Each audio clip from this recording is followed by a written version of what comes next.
You call him one of the most underrated players in the league. Stan Van Gundy values him. He's played him 45 minutes tonight. He's got 17 points, 6 boards, 6 assists. These will be the first free throws for an 82% foul shooter.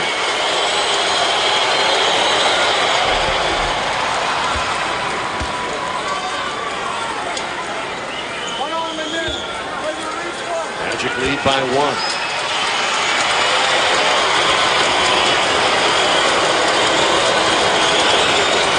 Magic up by 2, 116 to 114.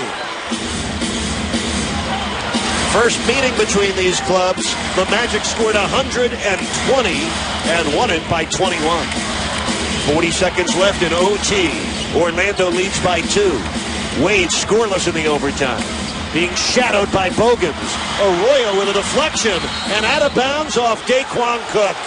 And right now, the Magic defense keeping the ball out of the hands of Dwayne Wade. Bogans is not allowing the Heat to get the ball to Wade. He came out trying to get the ball on the right side. Bogans was playing the passing lane, so Ricky Davis went away from it, and then Cook hit it out of bounds. Crucial possession here with the Magic up 2. 26 seconds left in overtime. Turkoglu at 6'10". What a ball handler. Yeah, you can see it. There's the skills we were talking about. 7 on the shot clock. Turkoglu from downtown. Oh, no. That is a dagger.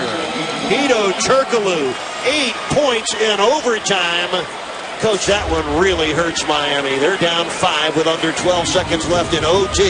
Hedo Turkoglu has done it for Orlando. Watch him right here. He was handling the ball, buried that shot from about 28, 29 feet.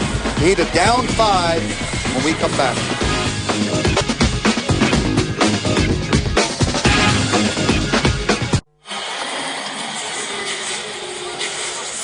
Hedo Turkoglu of the Magic has scored 8 points in overtime on a pair of threes and a pair of free throws. The Magic with a 12-7 lead in the overtime. And Coach, are in the driver's seat now after that last Turkoglu triple. The Heat need a score and a steal.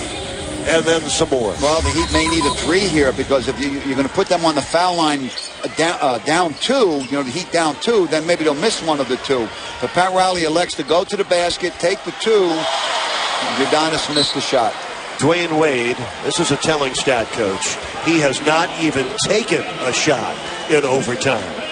Haslam picks up the foul. So Dwayne Wade, 48 points to tie his career high through 4 quarters.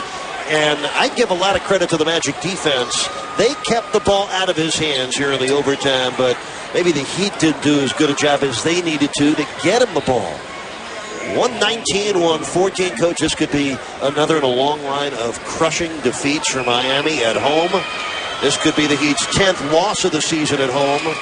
A loss that would put them 14 games under 500 as the hole the Heat are digging for themselves gets deeper and deeper with each passing defeat. Well, if you're a Heat fan, you like the effort, you like the execution at times during the game.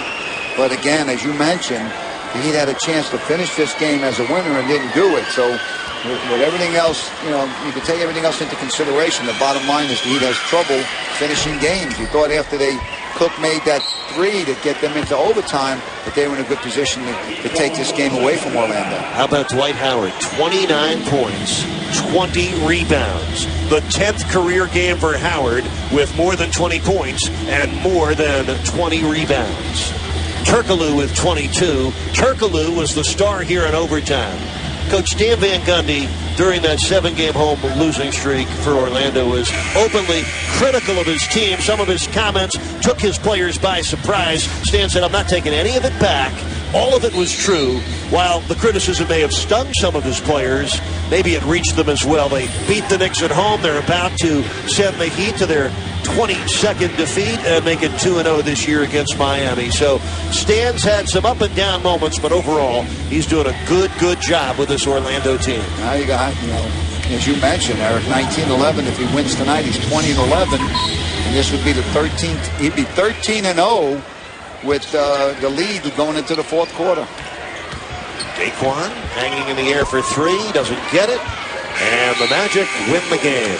They outscore the Heat in overtime 14-7. 8 of those 14 points coming from Hedo Turkoglu.